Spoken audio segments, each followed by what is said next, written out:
ഇന്ന് തന്നെ ഡൗൺലോഡ് ചെയ്യൂ. കാണൂ നിങ്ങളുടെ ഫേവറേറ്റ് ഷോസ്. ആ മല വിഴുങ്ങിയ അനന്തപിള്ളയും ഈ അംബികാവർമ്മയും ഒറ്റ കയ്യ. വലിയ താപ്പാനകളാ രണ്ടും കൂടി നാട് മൊത്തം വിഴുങ്ങും. അതിനുള്ള ഡിസ്കഷനാ. രാജുവിനെ അവര് പുറത്തിറക്കി നിർത്തിയിരിക്കുന്നത് മനഃപൂർവ്വ. അങ്ങനൊരു ചടങ്ങുണ്ട് മോളെ. അത് തമിഴ്നാട്ടിലാ കൂടുതൽ നടക്കുന്നേ. അവിടെ അതിന് വളകാപ്പെന്നും പുളികുടിയെന്നൊക്കെ പറയും. പെണ്ണിന്റെ കയ്യിൽ കാപ്പിടിയിക്കണം, പലഹാരങ്ങളും ഉണ്ടായി കൊടുക്കണം. അതാണ് ആ ചടങ്ങ്. അതെ അതെ, അത് തന്നെ. രുക്മിണി, എല്ലാ ചടങ്ങുകളും നടത്തണമെന്ന് ഞങ്ങൾക്കും ആഗ്രഹമുണ്ട്. പക്ഷേ ഞങ്ങളുടെ മകളെ ഒന്ന് കാണാനുള്ള അനുവാദം പോലും നിങ്ങളുടെ മകൻ ഞങ്ങൾക്ക് തരുന്നില്ല. വെട്ടുപോത്തിനോട് വേദം ഓതുന്ന പോലെ അവനോട് എന്തെങ്കിലും പറയുമ്പോ അവനൊരു പ്രത്യേക സ്വഭാവക്കാരനാ വേണോട്ടാ. ഞാൻ പറഞ്ഞാലും അവൻ കേക്കില്ല. എന്ന് വെച്ച് ഈ വക ചടങ്ങുകളൊക്കെ നടത്താതിരുന്നാലേ നാട്ടുകാരുടെ മുമ്പിൽ നമുക്കെന്താ ഒരു വില? അതുകൊണ്ട് വേണുവേട്ടനും രാധമ്മയും ശക്തമായി ഈ കാര്യത്തിൽ ഇടപെടണം. അവനെ കൊണ്ട് എങ്ങനെ ഈ കാര്യം അങ്ങ് സമ്മതിപ്പിക്കണം. ഈ ചടങ്ങ് നടത്തിയേ പറ്റൂ. ഇത് പറയുന്ന ഞാനിങ്ങോട്ട് വന്നേ. എന്ന് പിന്നെ ഞാൻ അങ്ങോട്ട് ഇറങ്ങട്ടെ.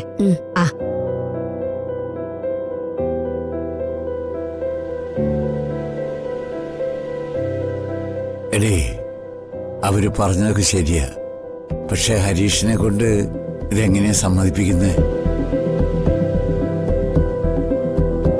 എന്ത് ചെയ്യാനാ വേണുവേട്ടാ? ഹരീഷിനോട് ഈ കാര്യം ആര് പറയും? അതടി ഞാനും ആലോചിക്കുന്നേ. എന്താ ചെയ്യാ? ഈ വളകാപ്പും പുളികുടി കല്യാണമൊന്നും ഞാൻ ഗർഭിണിയായിരുന്നപ്പോ ആരും നടത്തിയില്ലല്ലോ. അതുകൊണ്ട് ശ്രീലക്ഷ്മിക്കും വേണ്ട. അതിന് നിന്നെ കല്യാണം കഴിപ്പിച്ച് ഭർത്താവിന്റെ വീട്ടിലേക്കല്ലല്ലോ വിട്ടത്. നിന്റെ ഭർത്താവിനെ ഇങ്ങോട്ട് കെട്ടിക്കൊണ്ട് വരികയല്ലേ ചെയ്തത്. പിന്നെ എന്ത് പുളികൂടി കല്യാണം, എന്ത് വളകാപ്പ്, അല്ലേ വേണുവേട്ടാ?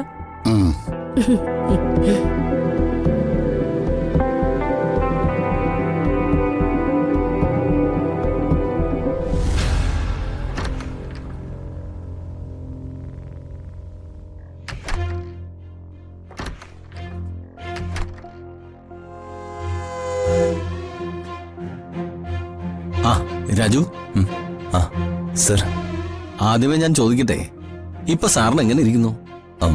സാറിന് കുഴപ്പമില്ല. പക്ഷേ ഹെൽത്ത് കണ്ടീഷൻ കുറച്ച് വീക്കാണ്. അത് കാരണം പുറത്തേക്കൊന്നും ഇറങ്ങി തുടങ്ങിയിട്ടില്ല. റെസ്റ്റില്ല. നല്ല കാര്യം. ജീവിതകാലം മുഴുവൻ ഒരു റെസ്റ്റും ഇല്ലാതെ ഓടി നടന്ന മനുഷ്യനല്ലേ. ഇനിയൊരു അല്പ റെസ്റ്റ് എടുക്കട്ടെ. രാജു ഇപ്പോ മിനിസ്റ്റർ അംബികാവർമ്മയുടെ പി ആണോ? അതെ, ഇന്നു മുതൽ. പിന്നെന്താ ഇവിടെ ഒന്നിരിക്കുന്നേ? അകത്ത് പാർട്ടി സെക്രട്ടറി ഇരിക്കുന്നുണ്ട്. അവര് ഡിസ്കഷനില്ല. ഏത് പാർട്ടി സെക്രട്ടറി ആണെങ്കിലും പി എ ഒഴിവാക്കൂ. ആ മല വിഴുങ്ങിയ അനന്തപിള്ളയും ഈ അംബികാവർമ്മയും ഒറ്റ കയ്യ. വലിയ താപ്പാനകളാ രണ്ടും കൂടി നാട് മൊത്തം വിഴുങ്ങും. അതിനുള്ള ഡിസ്കഷനാ. രാജുവിനെ അവര് പുറത്തിറക്കി നിർത്തിയിരിക്കുന്നത് മനഃപൂർവ്വ. രാജുവിനെ പോലൊരാള് ഇവരുടെയൊക്കെ പി എ ആവോ?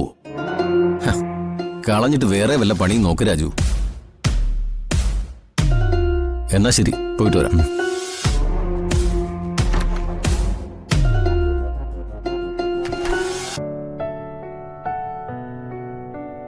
ഞാൻ കൃത്യസമയത്ത് വന്നു ഒന്നും തന്നില്ലെങ്കിൽ ഒരു വക കഴിക്കില്ല. ഇങ്ങനെ പോയാൽ എന്ത് ചെയ്യും? വയറ്റിൽ കിടക്കുന്ന കുഞ്ഞിനെയല്ലേ അത് ബാധിക്കുക? കഴിക്കി. ശ്രീ, ധന്യയോ? ഹരീഷിന് എന്നെ മനസ്സിലായില്ലെന്ന് തോന്നുന്നു. ഞാനേ ശ്രീലക്ഷ്മിയുടെ ഫ്രണ്ടാ ധന്യ. ഇന്നലെയും കൂടി ഞാൻ നിന്നെ മനസ്സിൽ ഓർത്തായിരുന്നു. നിങ്ങള് സംസാരിച്ചിരിക്കെ, ഞാൻ കാപ്പി എടുക്കാം. അയ്യോ ഹരീഷ്, എനിക്ക് കാപ്പിയൊന്നും എടുക്കണ്ട. ഞാൻ അങ്ങനെ ചായയും കാപ്പിയൊന്നും കുടിക്കാറില്ല. എന്നാ പിന്നെ ഇതും കഴിച്ച് ഇവിടെ സംസാരിച്ചിരിക്കും. എനിക്ക് ലേശം കുക്കിംഗ് ഉണ്ട്. വാ ഇരിക്ക. കുക്കിംഗ് ഒക്കെ ഹരീഷ് തന്നെയാണോ ചെയ്യാറ്? അതെ, ചിലപ്പോ നിങ്ങൾ രണ്ടാളും കൂടി ചെയ്യും. ഞാൻ ചെയ്യാഞ്ഞിട്ടൊന്നും അല്ല കേട്ടോ. ഹരീഷ് എന്നെ കൊണ്ട് ചെയ്യിപ്പിക്കാഞ്ഞിട്ടാ. നിങ്ങൾക്കൊരു സെർവന്റിനെ വെച്ചൂടെ? സെർവന്റിനെയൊക്കെ ഹരീഷിന് പേടിയാ. അവര് വല്ലതും ഉണ്ടാക്കി തന്നിട്ട് എനിക്ക് ഫുഡ് പോയ്സൺ വന്നാലൊന്ന് പേടിയാ. ഭയങ്കര കെയറിംഗ് ആണല്ലേ? അതെ, അക്കാര്യത്തില് ഐ എം വെരി ഹാപ്പി. എന്നെ ജീവനാ ഹരീഷിന്. അത് നിന്റെ ഭാഗ്യവാ. കല്യാണം കഴിക്കുമ്പോ ഇങ്ങനെയൊന്നും ഒത്തുവരാറില്ല. അതിപ്പോ ലവ് മാരേജ് ആയാലും അറേഞ്ച്ഡ് മാരേജ് ആയാലും. നീ കഴിക്ക്. ഞാനും നിനക്ക് ഫ്രൂട്ട്സ് കൊണ്ടുവന്നിട്ടുണ്ട്. അതിരിക്കട്ടെ, ഞാൻ ചോദിക്കാൻ വിട്ടുപോയി. വീട്ടുകാരും വരാറില്ലേ?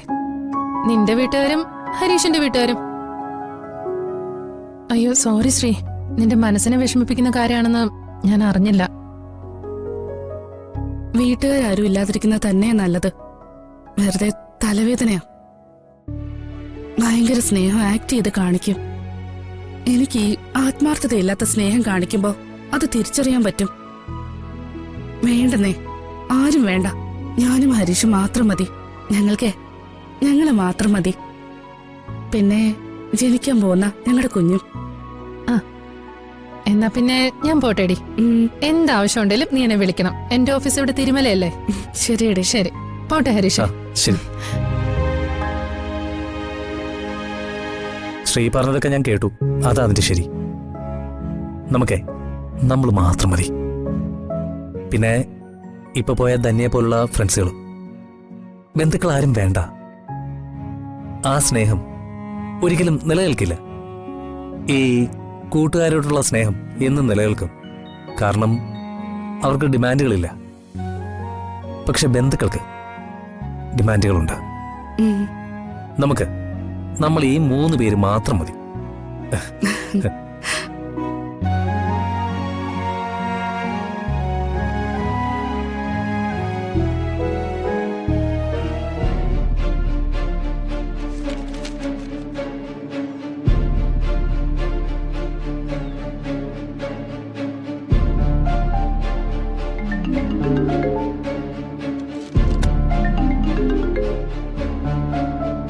രുക്മിണിയാ? കാര്യം എന്താന്ന് ഇപ്പൊ അറിയാം. ഹലോ. ആ, ബഹുമാനപ്പെട്ട മന്ത്രി മാഡത്തിന് നമസ്കാരം. നമസ്കാരം. അല്ല, അവിടെ പോയിട്ട് എന്തായി കാര്യങ്ങള്? പോയി. അംബിക പറഞ്ഞതുപോലെ എല്ലാ കാര്യങ്ങളും ഞാൻ പറഞ്ഞിട്ടുണ്ട്. അല്ല, സംഗതി വർക്കൗട്ട് ആവോന്നാ എനിക്കറിയേണ്ടത്. ഇത് വർക്കൗട്ട് ആവും, 100% ഉറപ്പാ. Thank you Rukmini. ഞാനേ കുറച്ച് തിരക്കില്ല, പിന്നെ വിളിക്കാം. ശരി അംബിക.